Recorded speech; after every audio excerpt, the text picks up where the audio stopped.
Buen día, soy el doctor Alejandro, estamos filosofando y esto es Historia de la Filosofía. Continuamos con nuestro recorrido a través de la filosofía moderna y el día de hoy revisaremos la filosofía política. La época moderna, que comenzó con el Renacimiento, representó un cuestionamiento a los valores de la época medieval. Y esto incluye los ámbitos de la política y las formas de organización del gobierno. Podemos identificar varias etapas dentro del periodo moderno. Este se inaugura con la filosofía del Renacimiento en los siglos XV y XVI, y donde podemos encontrar autores como Maquiavelo. Después encontramos la filosofía moderna temprana en el siglo XVII, donde aparecen autores como Hobbes, Spinoza y Locke. Y finalmente, la filosofía moderna, en su aspecto político, culmina con la Ilustración en el llamado siglo de las luces, el siglo XVIII, donde encontramos a los pensadores revolucionarios como Montesquieu, Diderot, Voltaire o Rousseau. Un primer representante de estas teorías políticas fue Nicolás Maquiavelo, para muchos el padre de la filosofía política moderna. La preocupación principal de Maquiavelo es mostrar cómo los príncipes pueden mantener el poder. Los gobernantes deben ser astutos, sagaces, intrépidos, y también deben estar dispuestos a mentir o romper las reglas con tal de mantener el poder. De ahí la célebre frase «el fin justifica los medios», que si bien Maquiavelo nunca escribió, se le suele atribuir y que puede considerarse como un resumen de su pensamiento. Todo esto debe de realizarse con un fin mayor, el de preservar el orden social y controlar a la población. De ahí que Maquiavelo también dijera que era mejor ser temido que ser amado como gobernante. Maquiavelo muestra cómo funciona la política no desde los antiguos valores, quizás demasiado idealistas, basados en principios de una justicia abstracta, sino más bien cómo de hecho funciona el gobierno y la política, mostrando que quienes conservan el poder utilizan herramientas muy mundanas y muy pragmáticas, pero así es como de hecho funciona. No debemos de escandalizarnos por esto, sino entender mejor cómo funciona el gobierno en la vida real para así poder analizarlo mejor. Es por esto que se le considera el padre de la filosofía política moderna, porque se basa en un análisis empírico, es decir, de cómo de hecho suceden las cosas en la realidad, y no como nos gustaría que fueran. Maquiavelo nos presenta la política como de hecho funciona, sin máscaras y sin adornamientos. A esto se le ha llamado también la realpolitik, la política real, como de hecho sucede en la realidad y no como solamente está plasmada en las leyes o en los tratados filosóficos. Sin embargo, Maquiavelo no abunda tanto en el funcionamiento propio del gobierno, sino más bien cómo se debe mantener el poder. Encontraremos en los pensadores del siglo XVII un desarrollo de lo que nosotros llamaríamos una teoría del Estado, es decir, cómo de hecho se conforma el gobierno y se relaciona con la población, empezando por Thomas Hobbes.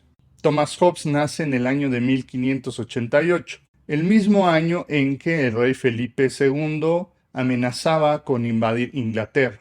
Este suceso pasó a la historia como el año de la Armada Invencible, que aterrorizó a los habitantes de las Islas Británicas.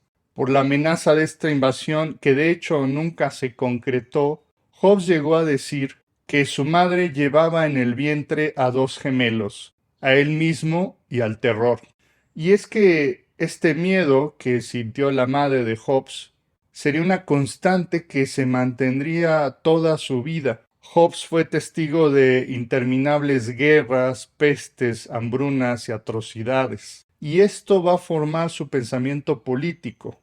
Por ejemplo, durante su vida aconteció la terrible Guerra de los 30 años, una guerra religiosa entre católicos y protestantes, pero también la Guerra Civil Inglesa, que fue desastrosa y muy cruenta, y que terminó incluso con la decapitación de un rey, el rey Carlos I. La constante de este periodo en Inglaterra fue de gobiernos muy débiles, y lo que se repetía una y otra vez era un estado de incertidumbre e incluso de anarquía. Esto se manifestó en terribles atrocidades que cometía el ser humano contra sí mismo. De ahí que Hobbes llegara a decir que el hombre es un lobo para el hombre, Homo homini lupus, es decir, para Hobbes el ser humano es un ser naturalmente cruento, violento, insaciable, sanguinario. Piensa Hobbes, dada la oportunidad de aniquilarse, los hombres no tendrían reserva en hacerlo. Y esto se traduce en dos hechos naturales. El primero es que la naturaleza ha hecho a los hombres tan iguales en sus facultades corporales y mentales que aun el más débil tiene fuerza suficiente para matar al más fuerte, ya sea por maquinación secreta o en federación con otros hombres. A su vez, la escasez de recursos y la competencia entre los hombres exacerba el conflicto, lo que se manifiesta en un segundo hecho natural para Hobbes, quien nos dice, de la igualdad en las fuerzas en competición se produce la inseguridad y de la inseguridad la guerra. Aquí Hobbes hace un supuesto lógico que lo va a aplicar a la historia. Hobbes piensa que antes de cualquier sociedad civilizada, los seres humanos viven en un llamado estado de naturaleza, es decir, un estado continuo de agresión y violencia de todos contra todos, porque así es como Hobbes piensa que es el ser humano de forma natural. El estado de naturaleza es un estado de guerra de todos contra todos, bellum omnium contra omnes. Se trata de la llamada ley de la selva. Todos se atacan contra todos, y el único derecho que existe es el de cada hombre para defenderse con los mejores medios que tenga, o de lo contrario, enfrentar la muerte. A esto Hobbes le llamará la primera ley del movimiento, que él formula de la siguiente manera. Los escritores llaman comúnmente lo natural o el derecho natural a la libertad que cada hombre tiene de usar su propio poder como él quiera para la preservación de su propia naturaleza, es decir, de su propia vida. Forjado por el conflicto y las guerras, la única verdadera naturaleza humana es la violencia y la capacidad de autodefenderse, y este sería el único derecho natural. Esto es bien distinto de lo que pensaban los medievales, quienes creían que Dios había incorporado ciertos principios morales y éticos en el alma de cada ser humano. O también es bastante distinto de lo que pensaba Aristóteles, por ejemplo, quien pensaba que el ser humano era un ser inherentemente social, o como Platón, que pensaba también que los seres humanos formaban comunidades de forma espontánea y natural. Todo esto es ajeno a Hobbes. Para Hobbes el ser humano es egoísta, individualista y solo quiere preservar lo suyo. No hay ninguna ley que esté inscrita en el corazón humano, salvo la violencia, y el único derecho es la autopreservación. Hobbes considera más bien que lo que nosotros llamamos leyes, sociedades, estados, es algo posterior que nosotros conformamos como individuos, pero que no está, digamos, programado desde el comienzo en nuestra forma de ser como seres humanos. Para Hobbes, Dios no incorporó ninguna de estas leyes en el alma del ser humano, por lo que el derecho natural no tendrá ninguna inspiración divina ni tendrá un origen sobrenatural, como tampoco lo va a tener la conformación del gobierno y del Estado. Recordemos que por siglos la autoridad de los reyes y de los gobernantes había sido justificada en la doctrina del derecho divino. Esta doctrina decía que los reyes tenían autoridad para gobernar por el hecho de que Dios mismo los había elegido. Hobbes va a rechazar esta posición. No hay nada que nos diga que la autoridad de los reyes provenga de la voluntad de Dios. Pero entonces, ¿de dónde proviene la autoridad de los gobernantes y cómo se conforman las leyes? Para Hobbes, las sociedades, las leyes y la autoridad de un gobernante provienen de la celebración de un contrato social. Esto es, los distintos individuos se reúnen para comprometerse a no violentar a los demás y elegir a un gobernante que mantenga esta paz y este orden social. Se trata de un pensamiento burgués y laico que entiende la sociedad civil a partir de los pactos que conforman los individuos y no de un supuesto derecho divino que está impuesto desde fuera, desde Dios o desde las estructuras religiosas. El gobierno y la sociedad no tienen nada de sobrenatural. Por el contrario, es producto de los pactos y los acuerdos que realizan los hombres. La idea fundamental del pacto es muy simple. Se renuncia a ciertos derechos, particularmente el derecho a la defensa propia, es decir, ejercer la violencia y hacer justicia por mi propia mano, delegando esto a que lo haga el gobierno, y a cambio de eso, yo y el resto de los individuos obtenemos seguridad. Esto garantiza que ninguno de nosotros nos vamos a atacar. Y si tenemos algún problema o algún conflicto, tendremos que ir con la autoridad para que ésta tome la decisión de quién está en lo correcto y cómo impartir justicia.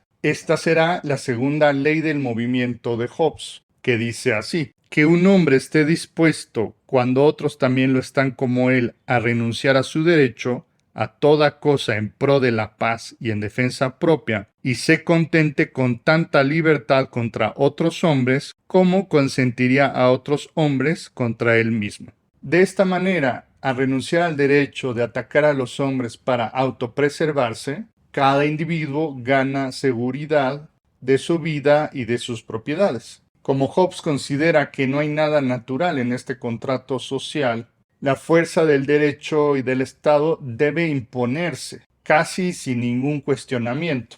Para Hobbes, la función del Estado entonces es muy clara. Es simplemente la preservación de la paz social y evitar la guerra y el conflicto a toda costa. Sigue la línea política de Maquiavelo en el sentido de que es una comprensión cruda pero realista de cómo funciona la sociedad. Una vez que se ha firmado el pacto social, no hay marcha atrás. Nadie puede salirse de él, pues esto implicaría que cada uno de los individuos empezaría a actuar nuevamente como le place. Es por eso que los individuos deben de obedecer las órdenes del Estado sin ninguna queja. Su carácter es absoluto. De ahí el nombre de la más célebre obra de Hobbes, el Leviatán, una figura mitológica, una especie de monstruo conformado de todas las identidades e individualidades de las distintas personas. El Leviatán tiene un poder absoluto y no debemos cuestionarlo, pues en el momento en que alguien lo hace, corremos el riesgo de volver al estado de guerra y al estado de naturaleza. Es tal el terror que Hobbes siente por la anarquía que es preferible obedecer incluso los designios de un poder absoluto, a veces tiránico, pero que siempre será el menor de los males. Si la postura de Hobbes nos parece tan radical e incluso diríamos totalitaria, esto se debe a que él considera la alternativa mucho peor. El Estado debe de ser absoluto en todos los ámbitos, no solo en el terreno civil. Hobbes incluso considera que también en el ámbito religioso. El título de su obra así lo señala, titulado El Leviatán o la materia, forma y poder de una república eclesiástica y civil. Hobbes considera que si el Estado debe de reunir ambos ámbitos, esto es para evitar que cualquier poder externo intervenga. En la misma cabeza del Estado deben estar reunidos los dos poderes. Esta consideración es algo que nos puede sonar muy ajenas en el siglo XXI, donde es común la separación entre Iglesia y Estado. Pero si seguimos con la lógica de Hobbes de evitar el conflicto a toda costa, y recordamos que él atestiguó muchas guerras que tenían como motivo principal la diferencia religiosa, su solución entonces tiene lógica en el contexto de su época. Para evitar la guerra religiosa, simplemente eliminamos las diferencias. Si el poder del Estado reúne el poder civil y el religioso, esto prevendría de cualquier conato de discordia entre los individuos. al menos en el ámbito religioso. Recordemos que en la época de Hobbes ya había un antecedente de que esto podía ser pragmático. El rey Enrique VIII se había separado de la Iglesia Católica y había fundado su propia religión, colocándose a él mismo como la cabeza de la Iglesia anglicana. En este caso, el soberano era el jefe del ámbito civil, pero también del religioso. Y de ser correctamente implementado, este poder absoluto del monarca tendría que eliminar las diferencias de opiniones, al menos en el aspecto religioso, y sería una preocupación menos para el Estado, pues no tendría por qué haber conflictos religiosos si solamente hay una religión. Es importante decir que a Hobbes no le interesaba instaurar una teocracia o un gobierno religioso o algo así. Ni siquiera es que le interese la religión como un tema de fe, sino que su preocupación es la religión como un tema de organización social. El Estado debe estar por encima de todo, incluso sobre la religión, y por eso es lógico que el soberano se erija a él mismo como cabeza de la Iglesia, describiendo en este punto algo que de hecho ya sucedía en Inglaterra en ese tiempo e incluso hasta nuestros días. Sin embargo, a pesar de todo el poder que se le concede al monarca, Hobbes considera que el monarca nunca debe de cumplir sus propios intereses, sino cumplir la función del Estado, la preservación de la paz social. Igualmente, Hobbes preferiría una monarquía sobre cualquier otra forma de gobierno, pues es la que mejor previene el disenso entre los individuos y es la forma de gobierno donde el poder se concentra en una sola persona. Si bien la posición de Hobbes resulta un gran salto de lo que se había planteado en términos políticos hasta el momento, ya que se concede que la autoridad del monarca proviene del pacto social entre los individuos y que su función no es sobrenatural, moral o metafísica, sino simplemente una preservación realista del orden social, hay algunos aspectos donde la filosofía de Hobbes resulta cuestionable. Por ejemplo, ¿qué pasa cuando el monarca no cumple su función? ¿Qué sucede cuando toma decisiones injustas o no está velando por la paz social? Hobbes no puede anticipar ningún mecanismo que pueda lidiar con este problema. Hobbes tiene tanto miedo y terror por la anarquía que incluso considera que es mejor tener un gobierno fallido, injusto, despótico quizás, a la alternativa de una falta total de orden y de gobierno.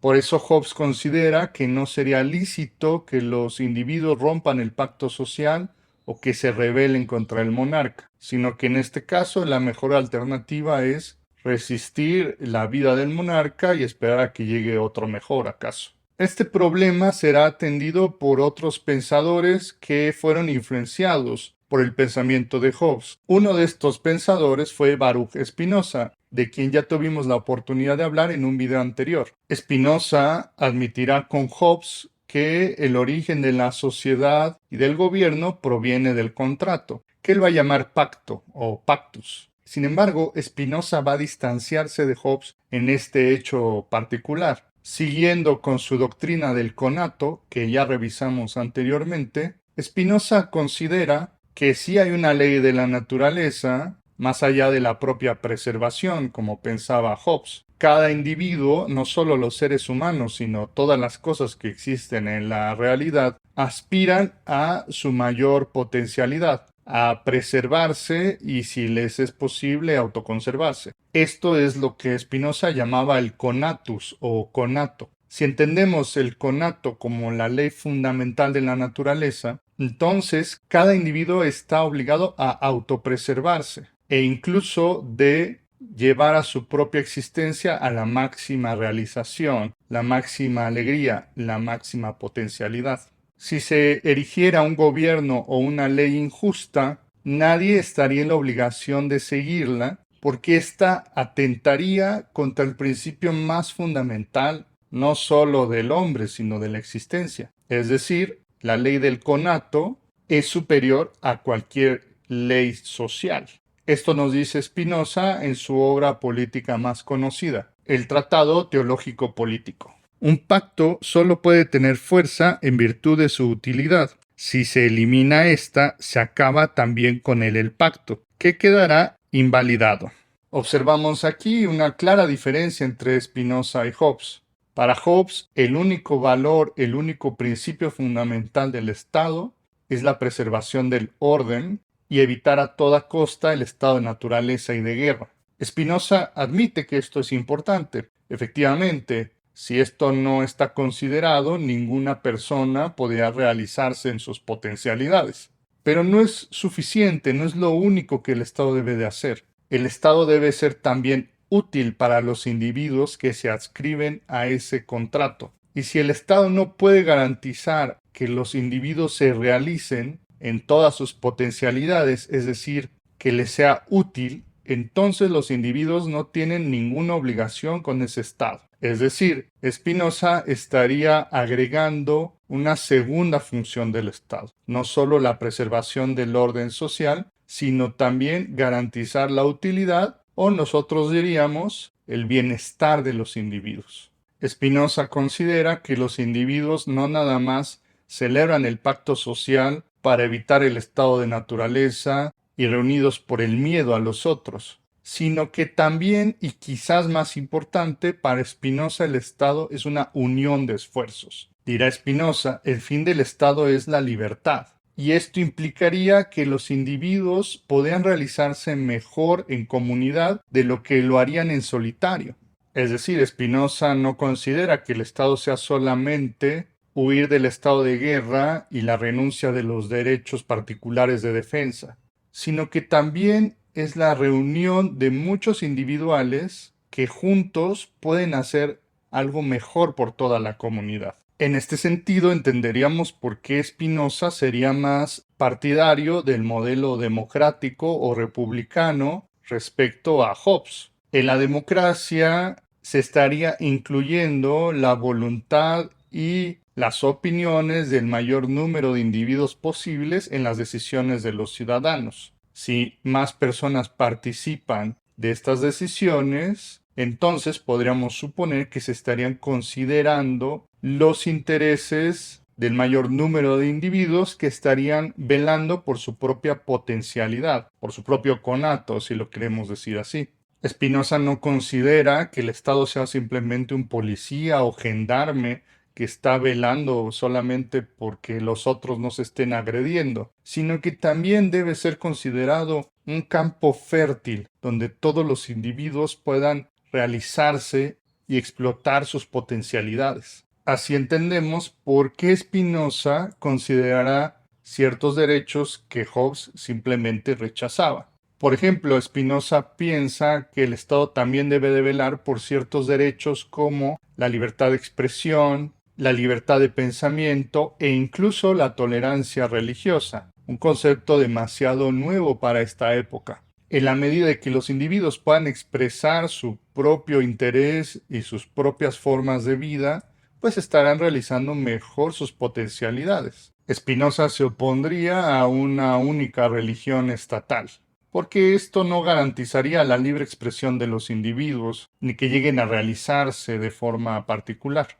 Por el contrario, Hobbes estaría inclinado a eliminar cualquier posibilidad de disenso entre los individuos, y por eso no le otorga demasiada importancia a la tolerancia religiosa o a la libertad de expresión, pues todos estos derechos no son sino que ocasiones para que advenga el disenso y el conflicto. Nuevamente, aquí es importante considerar el contexto histórico de nuestros autores. Si Hobbes vivió en un periodo de terror y anarquía en Inglaterra y de terribles atrocidades, el caso de Spinoza fue muy distinto. Si bien vivieron por los mismos años, Spinoza vivía en los Países Bajos en el llamado siglo de oro neerlandés. Por ese tiempo, los Países Bajos vivían en su momento de mayor esplendor en lo relativo al comercio, las artes, la ciencia y, gracias a Spinoza, también en la filosofía. Además de ello, la República de los Países Bajos estaba constituida como una democracia,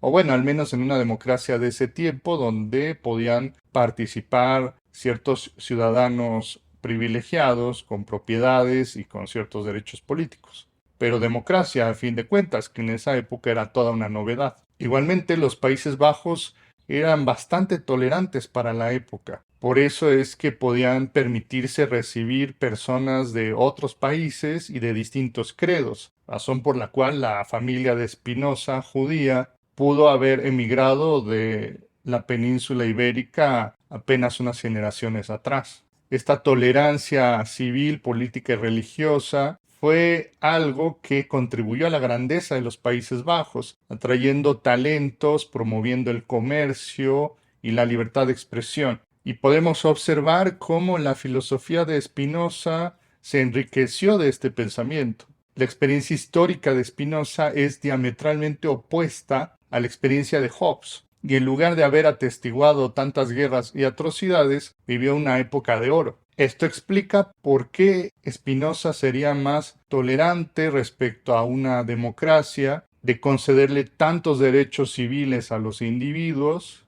y pronunciar que el objetivo del Estado no nada más es evitar la guerra, sino promover el bienestar de los individuos. Un tercer autor que fue notablemente influenciado por Hobbes y muy posiblemente también por Spinoza fue John Locke, considerado el padre del liberalismo y el padre del empirismo. Locke fue inglés como Hobbes, pero vivió exiliado en Ámsterdam durante algunos años, donde es muy posible que, si bien no conoció a Spinoza, es casi seguro que conoció su obra, ya que era un autor muy comentado y muy leído. La obra principal de John Locke respecto a la política son los dos tratados sobre el gobierno civil. Y no sería incorrecto entender la filosofía política de Locke como una continuación de lo que habían hecho los dos pensadores anteriores. En estos dos tratados sobre el gobierno civil se tratan temáticas similares. Por ejemplo, en el primer tratado, Locke elabora con detalle una crítica a la doctrina del derecho divino, que ya encontrábamos de alguna manera en los pensadores anteriores. Sin embargo, Locke realiza una crítica muy particular respecto de uno de sus más grandes defensores, el jurista inglés Robert Filmer. Robert Filmer justificaba que el derecho divino procedía de Dios y era legado a los reyes, y esto incluso podía encontrarse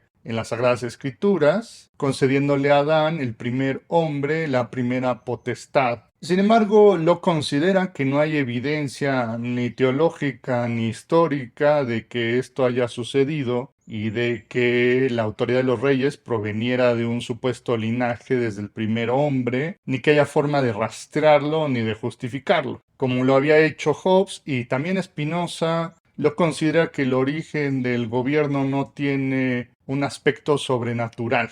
También entiende que el gobierno es una construcción humana donde los individuos se ponen de acuerdo para conformar un gobierno. Así lo desarrolla Locke en su segundo tratado sobre el gobierno civil. A diferencia de Hobbes, Locke no considera que el estado de naturaleza sea tan salvaje y violento. No obstante, tampoco es un estado agradable, ideal o deseable. Locke concede con Hobbes que hay ciertos derechos naturales que posee cada individuo antes del pacto social, siendo estos derechos el derecho a la vida y a la salud por un lado, el derecho a la libertad, cosas que ya había admitido Hobbes, pero incluye un tercero, el derecho a la propiedad privada. Considera que los seres humanos pueden adquirir propiedad en el momento en que empiezan a trabajar la tierra. El trabajo va a transformar lo que era una propiedad común, natural, a una propiedad privada en el momento en que se le trabaja. Locke considera que cada individuo puede hacerse de tanta propiedad privada como pueda trabajarla.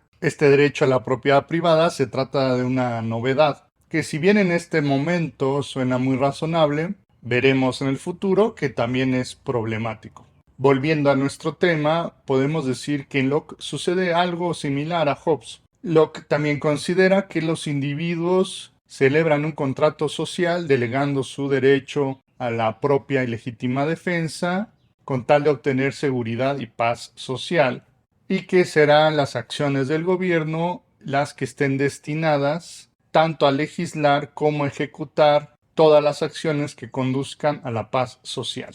Estas labores del gobierno se pueden dividir en distintos poderes, cada uno encargado a realizar cada uno de estos aspectos. Locke es un innovador que por primera vez va a proponer esta división de poderes, que él considera tres. Un poder legislativo que se reúne en una asamblea y es encargado de promulgar las leyes. Un poder ejecutivo que se encarga de llevar a cabo y velar el cumplimiento de la ley. Y un poder federativo encargado de representar al Estado entre otras comunidades. Esta es una labor similar a lo que hoy hacen las cancillerías o las secretarías o ministerios de asuntos exteriores. Es de notar que esta división de poderes era muy influyente, aunque en la Ilustración el barón de Montesquieu optará por un poder distinto al federativo como parte de su división, colocando el poder judicial, encargado de interpretar y dar sentencias sobre las leyes, a diferencia de Locke, que colocaba el poder federativo. Incluso Locke ya mismo admitía que el poder ejecutivo y el poder federativo debían estar sobre una misma persona, por lo cual su división de poderes era simplemente nominal en este aspecto. Lo que sí considera es la diferencia entre la asamblea, el poder legislativo y el poder ejecutivo. Es muy importante esta división de poderes en Locke, pues está marcando una distancia entre la legislación y la ejecución de las leyes. La importancia de la instauración de la ley es tener una garantía de que todos los individuos sean garantizados como iguales ante el Estado. Esto nos suena a nosotros trivial, es algo que se repite todo el tiempo, aunque no siempre se cumple. Pero en esta época recordemos que había varias clases sociales distintas. Por un lado estaba la nobleza y por otro lado estaban los súbditos, que tenían distintos derechos y obligaciones. Es indispensable para la realización del pacto social que haya un orden jurídico que garantice esta igualdad ante la ley. Para Locke, las leyes no deben variar, sino ser iguales para todos, deben estar dirigidas al bien del pueblo, no deben de imponerse impuestos, por ejemplo, y la creación de las leyes compete al poder legislativo y no puede transferirse. Igualmente, se deben garantizar los derechos naturales del hombre a través de las leyes, que ya hemos mencionado,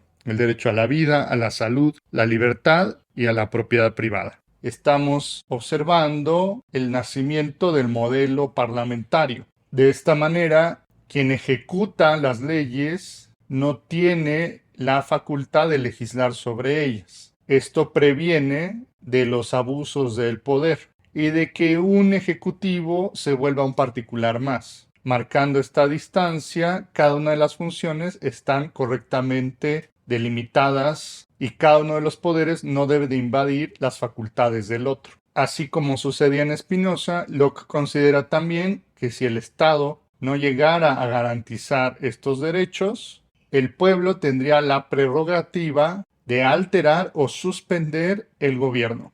Locke considera que esto sería posible porque sería el gobierno quien no está realizando su papel dentro del contrato social. Sería el gobierno quien estaría aboliendo el contrato social y por eso le sería lícito al pueblo rebelarse, alterar o suspender dicho gobierno. Además de sus dos tratados sobre el gobierno civil, también las cartas sobre la tolerancia de John Locke fueron unas obras sumamente influyentes, no solo en el ámbito de la filosofía política, sino diríamos incluso en la historia universal.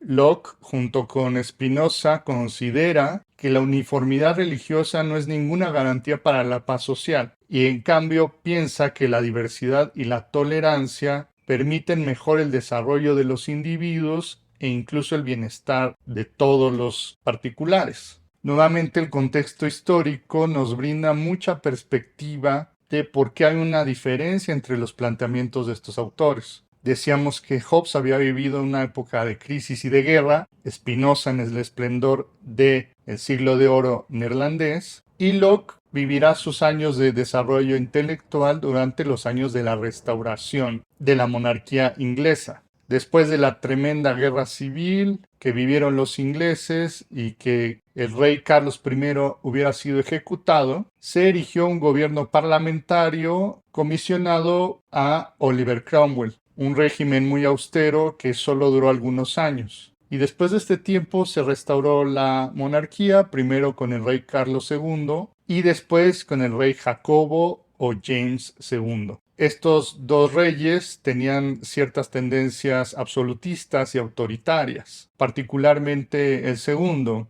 Jacobo o James, que fue un monarca que no tenía demasiado respeto por el parlamento ni por la tradición del país. Después de años y años de conflicto y de guerra respecto al tema religioso, y que a los ingleses les había costado mucha sangre obtener nuevamente cierta paz social, Jacobo decide retornar al catolicismo, algo que molestó muchísimo en un país principalmente protestante. Decidió ignorar al parlamento, volver a instaurar un ejército en tiempos de paz y no consultarlo respecto a las finanzas y el tema de impuestos. Todas estas situaciones generaron un gran descontento social. Locke era un parlamentario y por eso tuvo que refugiarse en Ámsterdam durante algunos años. Sin embargo, el gobierno de Jacobo II fue corto. Fue tal el descontento que sus opositores invitaron a su hija, María, protestante, que estaba casada con un noble holandés, Guillermo de Orange, para que tomaran el poder y restauraran tanto el gobierno parlamentario como la fe protestante. Sin demasiado derramamiento de sangre, los nuevos monarcas tomaron el poder en la llamada Revolución Gloriosa, precisamente porque fue mayoritariamente pacífica. Jacobo II fue desterrado y los nuevos reyes fueron proclamados. Sin embargo, aquí hay una gran diferencia respecto a todos los reyes anteriores, no solo de Inglaterra, sino del mundo.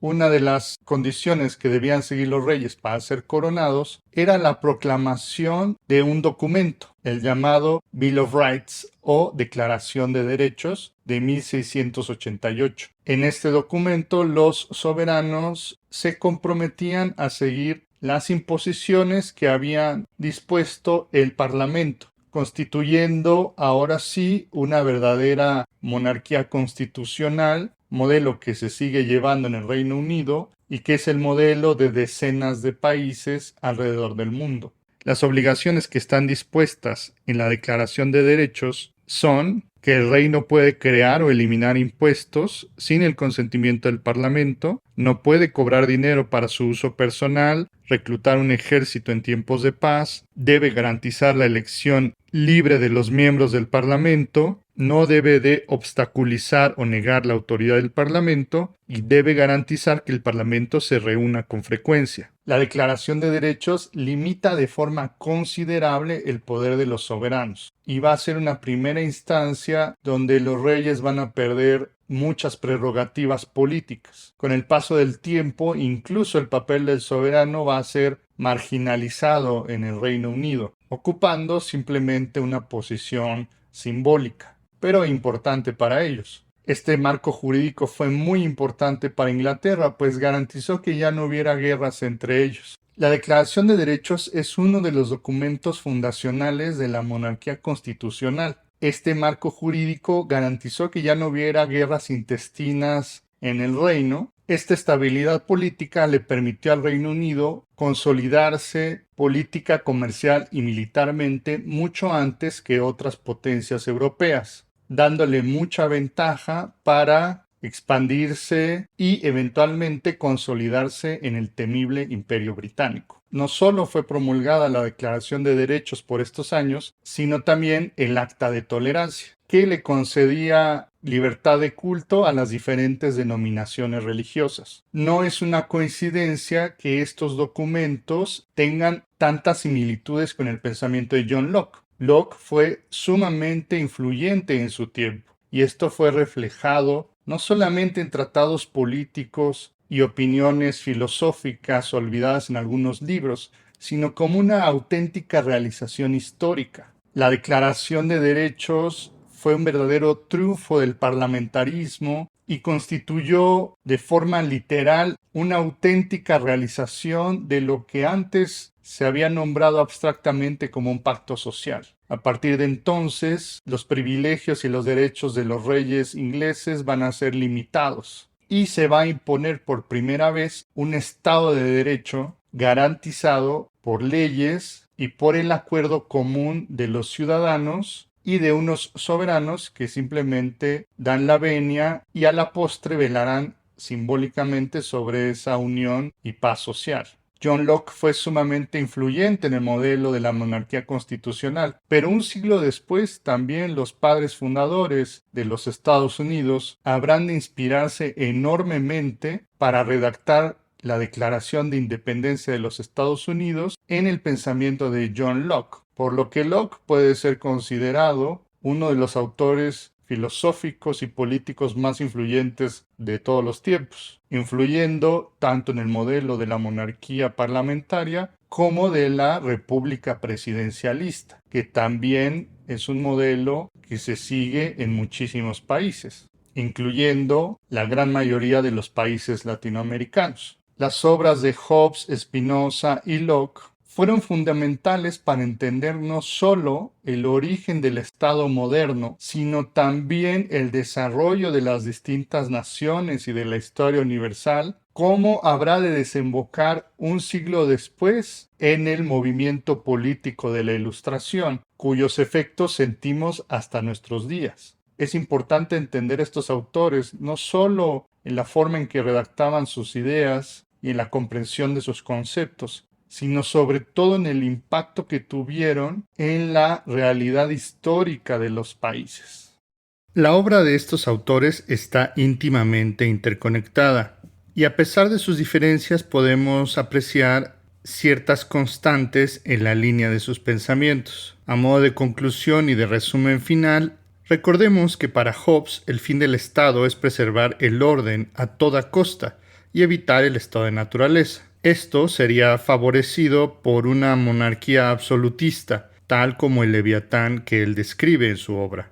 Spinoza considera que el fin del Estado no es simplemente preservar el orden social. También el Estado debe ser útil para que los individuos se realicen en sus particularidades y en sus intereses. Para esto piensa que la forma de gobierno ideal es la república democrática, tal como sucedía en los Países Bajos de su tiempo. Finalmente, Locke considera que el Estado debe garantizar los derechos naturales, entre los cuales se encuentra la vida, la salud, la libertad y la propiedad privada. Esto puede realizarse a través de la monarquía parlamentaria o constitucional, y su obra fue influyente de manera importante en la realización de esto. En el transcurso de su propia vida, Locke pudo observar cómo sus ideas fueron influyentes en la Declaración de Derechos de 1688, que consolidaron el modelo que él mismo proponía en las leyes de su país.